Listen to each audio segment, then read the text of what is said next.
There is this point of stuckness in everyone. Sometimes we do not even know what it's about. How could people identify what it is? Because it is not being lazy, as we figured out with you, as we figure out with me. We are both doing the work. It is this being paused by internal override, like your body doesn't feel safe doing the next step.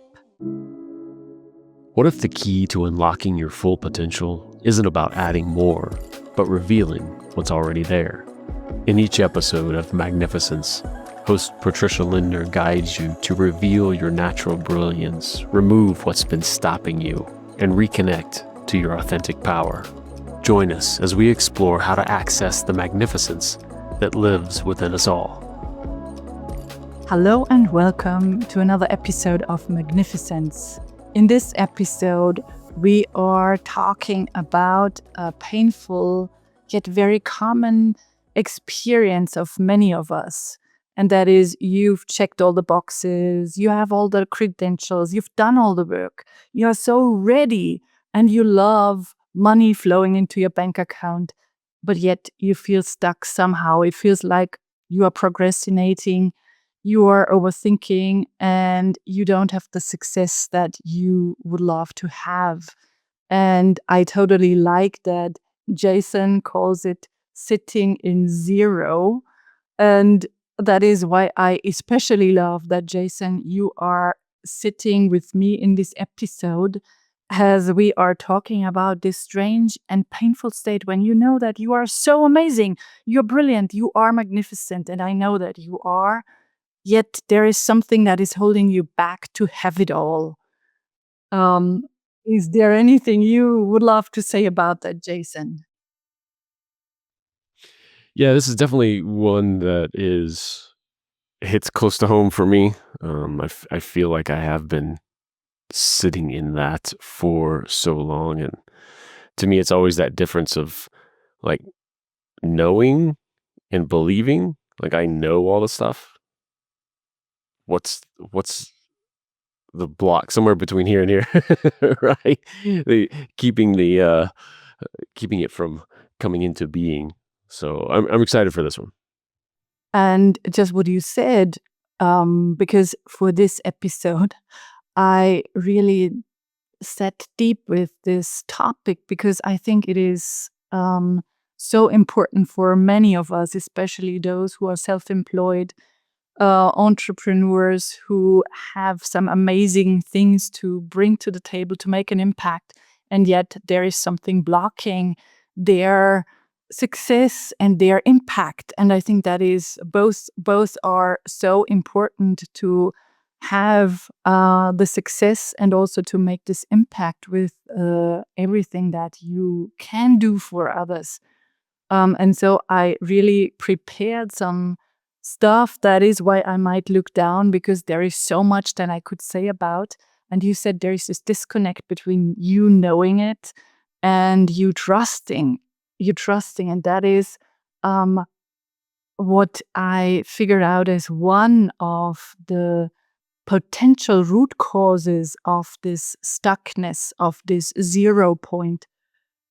Because I don't feel that it is like you have this so-called imposter syndrome where you're constantly doubting yourself because you totally know that you are brilliant, but it could be this subtle self-doubt. And I came across that when I thought about there was no recent big success, and that could put this engine going of, oh, well, if I was so brilliant that my mind tells me all the time, why don't I see the success in my life that I desire? And that could lead to this subtle, a little bit mean self-doubt that is keeping you from fully believing in how magnificent you are. I don't know if this rings true. Yeah, that's interesting because I could see that, have that initial thought, and that's something that will just spiral. And especially if you aren't consciously thinking that thought that you just said, but if it's down inside, if you judge the world that way, right? Like, oh, if somebody knows what they're doing, they have these results, then obviously you're at some level you're going to apply that to yourself. Something's wrong, something's off if you know what to do and you're not doing it. And I think that's a piece that is really interesting. I was thinking about last night actually was I think the more you know what to do and learn this stuff rather than just sitting on the couch, do whatever. I don't know why I'm not successful. When you know and you learn and you want to and you don't, that's the biggest like disconnect and the place for stress. Yeah, 100%, 100%. And when you said that, you know a lot, and I know that especially very committed, very intelligent people like yourself, they are dealing with this stuckness somehow, because it is also about, could be like that might sound weird, but it could be like you are knowing so much and you have so many ideas and so much knowledge that it might become really complex and even overwhelming when it comes to taking the next steps. And then I might even call it paralysis of genius, because there are so many things that you could do and that you know about the technical side. And That's what I'm going to call it from now on. yay. That's for sure. Yeah, I'm such a genius that it's caused this paralysis. That's exactly how I'm going to describe it from now. I'm so glad that two root causes apply to what you are going through.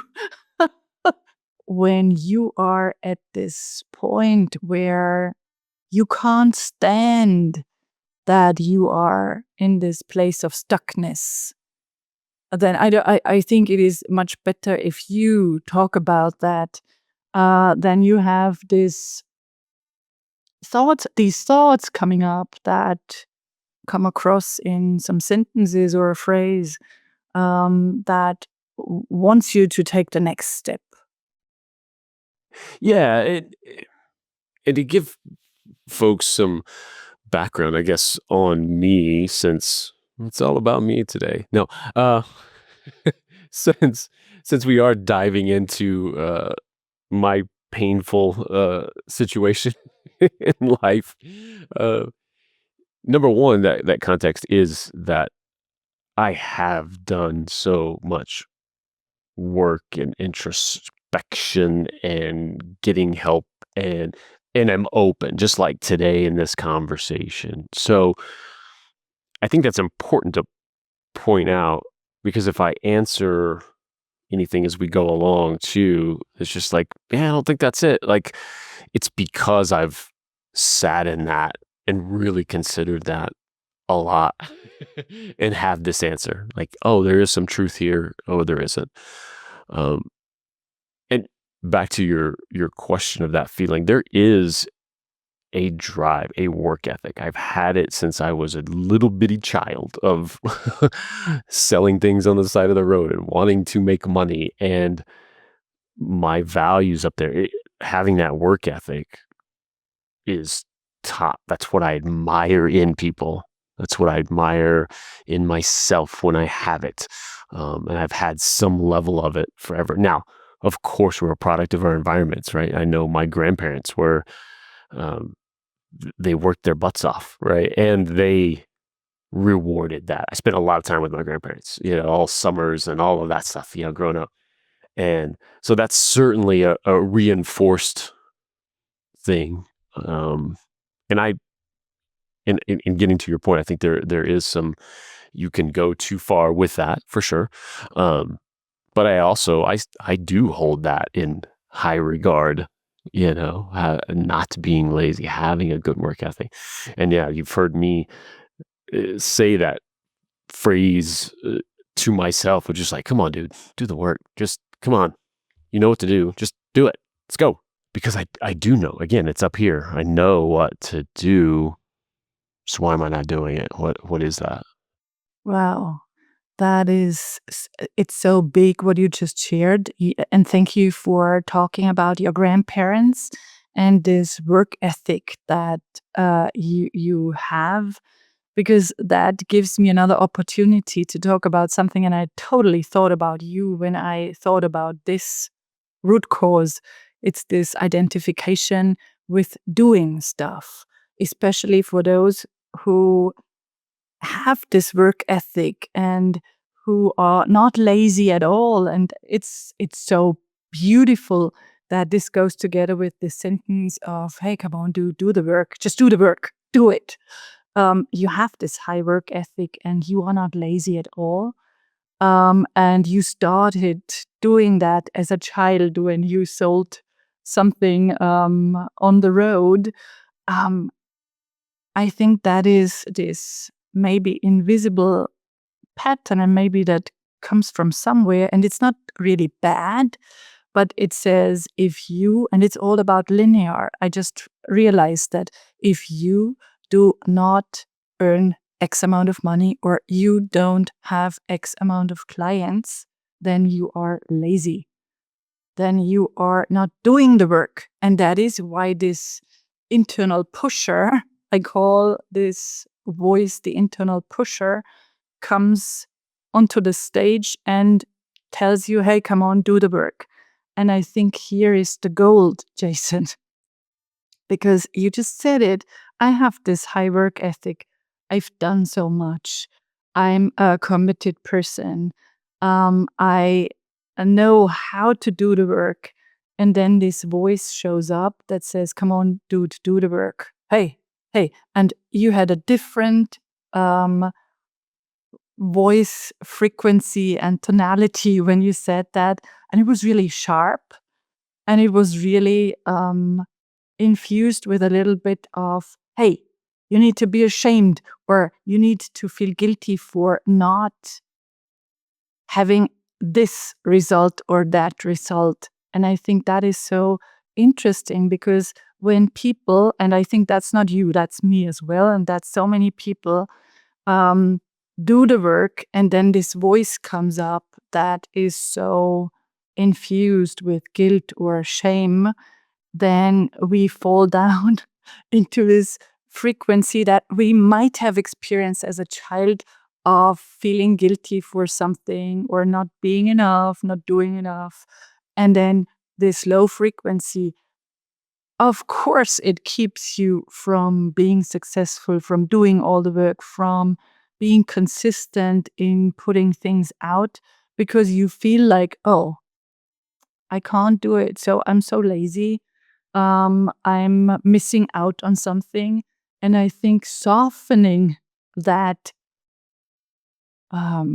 pushing or even a little bit punishing voice would be an interesting step that you might consider. And everyone who has this voice saying something different, but in general, saying something like your voice does, it could be so interesting to ask this voice about their intentions. And if you're familiar with journaling, then you could write it down what this inner pusher has as an intention, because let's just say there is a good intention for this inner pusher to say that to you. And then you can reply back from a different perspective, from this wise one inside of you that knows why you are hesitant or why you are not ready to take the next step or why it takes so long or why there is some misalignment, whatever it is. Just like creating this conversation on paper between the pusher and not not pushing this pusher aside, but really seeing this voice for what it wants to protect you from, why it is there, because there is a reason why it is there. So acknowledging this voice and also looking at it from a different perspective to soothe this guilt-infused or shame-infused situation. And there is one part in you and in all the other people and in myself that knows better. There is this wise part that is much more gentle and soft with all of that.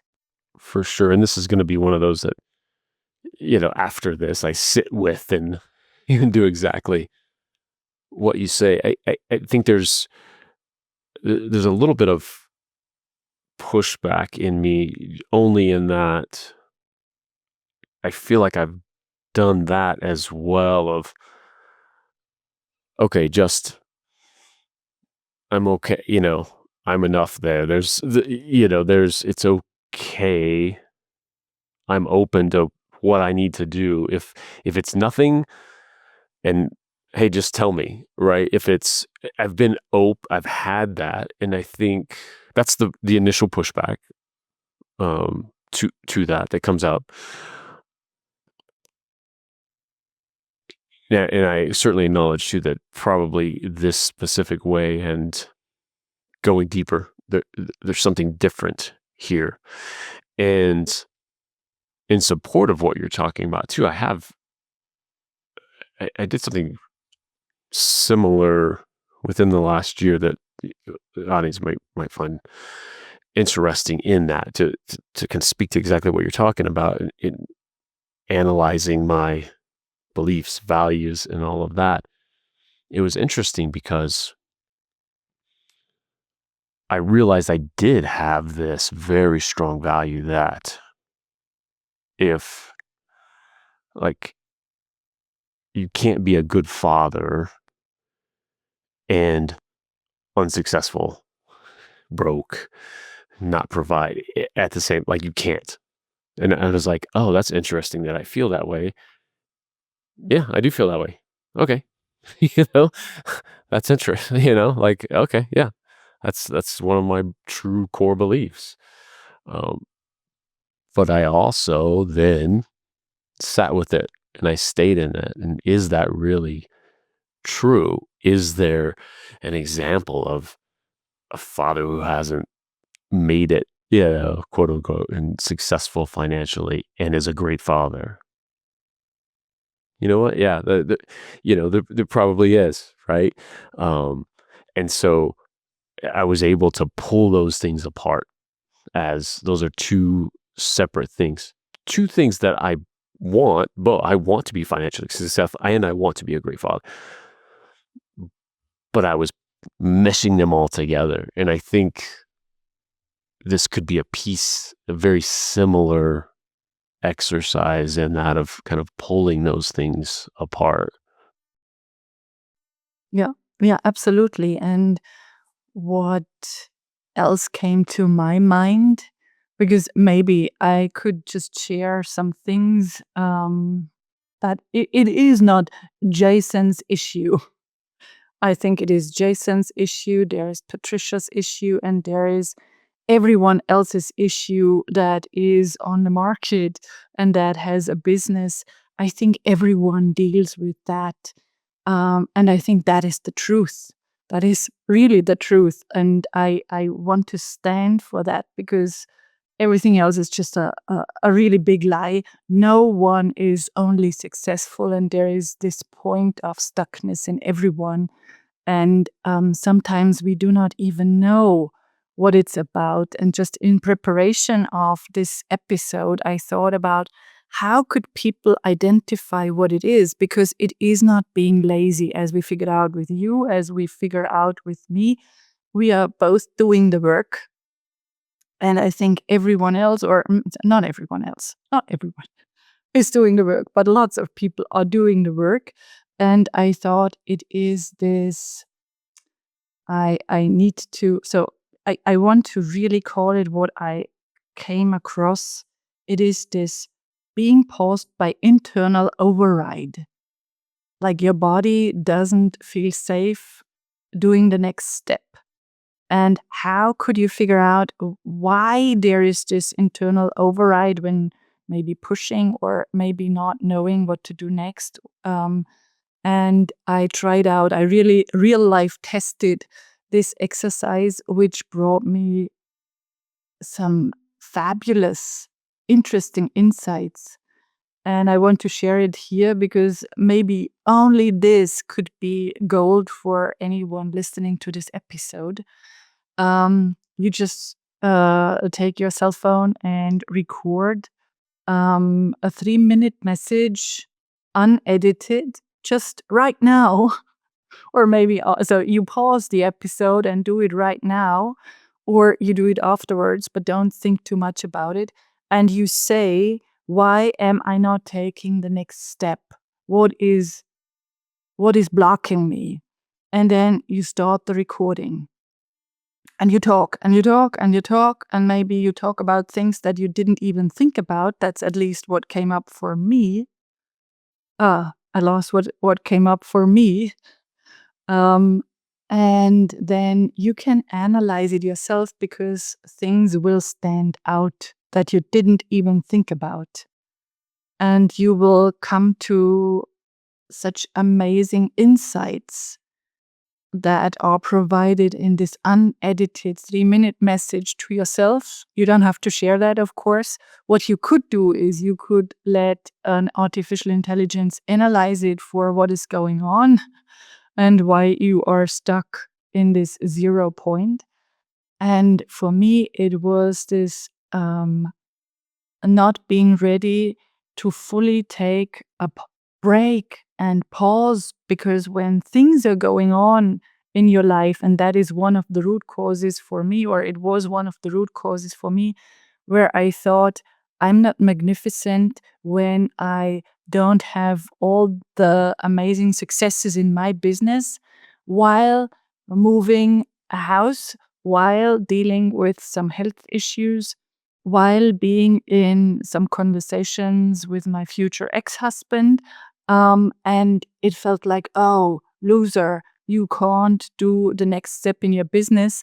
But isn't it magnificent to handle all those things and to not hide completely, but just to be present and not have those millionaire successes and just figuring out, oh, that's what was blocking me from taking this next step of being more successful and of scaling the business, because you only have this certain amount of energy that you can bring into or can put into your business. And that was a major realization. I'm not lazy. I'm not unintelligent. I'm not doing all the work. It's just my energy is so spread all over the place, and it's time to see that and to be ready to take this break or pause, and then continue once the things are done. When the moving thing is over, I can go fully in again. So just this voice memo of 3 minutes, when you do not edit it, could be so helpful to figure out why you are where you are. Yeah, I think doing both of those, like I think we've heard that version of, and you mentioned it earlier, like the journal version. But I think there's different things that happen in each of those. Like, and I think this voice version will help you not stop and not edit yourself as much. So I like that. And also, just depending on who you are, one's going to feel more natural and flowing. It's either write that or to say it out loud. I really like that. That's interesting. The insights you got from that feedback. I'm anxious to try that. And I want to acknowledge too, if maybe this will help clarify. When you started that, you talked about the override, the energetic kind of override that you're feeling, and that is one of the most baffling things that I've encountered. Knowing what to do, wanting to do it, going to do it. And I mean, my body, I can't stay awake. My body, middle of the day, and shutting down. Like, you talk about an override and just being baffled. Like, I can't even, it's like everything in me is like stopping me from doing that. And it is the most baffling experience in all of this. So with this, and I needed to look at my notes, because what you just said, I called it creativity hijacked by survival. When you are deprived of sleep, creativity goes away. And when there is so much going on in your life, how could you bring to the table what you want to bring to the table, when this is like the 3D reality of real life and so many things are going on, and you keep yourself awake to do the work? How could you be fully aligned and creative in that? And what you said also made me think of another thing, like being energetically burnt out because you are not aligned. And that might sound a bit woo, but those of you who watched or listened to the first, I don't know, 30 episode of Magnificence, the old version, so 1.0, I do a lot of work with human design and the gene keys. And when you are not aware of your energetic blueprint, of how your energetic wiring exactly is and how you could get the most out of that, oftentimes you are swimming against the energetic stream, or you are wired in a way that is not the best for your relationship, for your health, or for your success. I highly recommend figuring out what that looks like. And when you see, oh, that's me, that's how I'm wired, that's my energetic flow, and it is scientifically based for sure, then you will figure out how to get over some blockages that might come from exactly not knowing who you are energetically. And I just had someone reach out yesterday who is highly professional and highly successful in her business. And she said, hey, I might want to come back with a human design chart or gene keys reading because I need to take the next step and I feel there's something misaligned. Let's look at that. And that's something that always makes my heart sing, because that's where most of the people do not look at to figure out a solution. Yeah, and I think even if you haven't gone down that road at all, just in our everyday language, you can feel that. That's how we describe it, right? Like, I just don't feel aligned. I don't feel like, I feel like something's off. I feel like, so even if you haven't,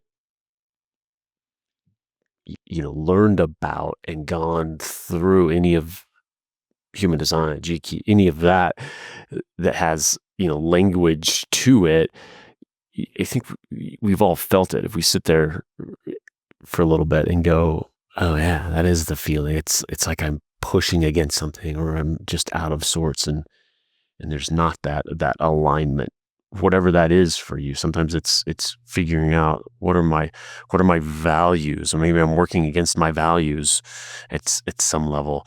Maybe it is how I'm wired, and I'm pushing against that. So I think it's so valuable. Yeah, 100% yes to that. And we could even go a little bit more ooh, for some people, but I would love you to just consider that this might open up floodgates of new energy for you and for your next steps. Everything is energy, and just figuring out where the leak is or where you are not aligned. And that could be through many other ways, not just gene keys and human design, then I would be happy to help you go there, so that you do not have to feel, oh, I'm so lazy. I am constantly in procrastination mode. Because I just tell you that's not true. There is something else going on, and we can figure that out. Definitely. Yeah. So what's the prescription here for me, for folks, for I love that you called it prescription. Makes me feel like Dr. Patricia. So I think the first thing is pausing without feeling guilty for that. And if it's just a 24-hour pause or break, just pausing and just s- doing one of the exercises, that would be so helpful. Just doing this audio recording and analyzing, or doing the journaling exercises that I talked about. And then maybe you can go from there because you revealed something that was invisible to you. Without this pause or this break, you will spin in this circle over and over again, and there is no resolution. So that is what I highly recommend as a first step. And if you desire to go deeper, and that is a heartfelt invitation, then we could look at some patterns, energetic patterns, any blockages, any influences from ancestral inheritance, or some memories that might be in your system. I'm happy to help everyone with that, because in such a beautiful episode, and Jason, I am so grateful for your vulnerability and openness to share some things about what you experienced or experience, because that helps people identify with, oh, yes, that's me as well, and I'm not alone. So we are in this together. And the next step after that is, let's work on that and let's clear that so that you can stand in your power and own your magnificence. fantastic. Well, I have some homework to do, so I'm off to do it. So then, thank you so much for being part of this episode. Thanks for listening and watching that, and hope to see you in another episode of Magnificence. Thank you for joining us for another episode of Magnificence. Remember, your path to success isn't about discovering something new. It's about revealing the power you already possess. If you're ready to take the next step in uncovering your own magnificence, schedule an illumination call at patricialindner.com. Make sure to subscribe to the show and join us next time as we continue exploring practical ways to unlock your natural brilliance. Until then, trust that your magnificence is already within you, ready to shine through.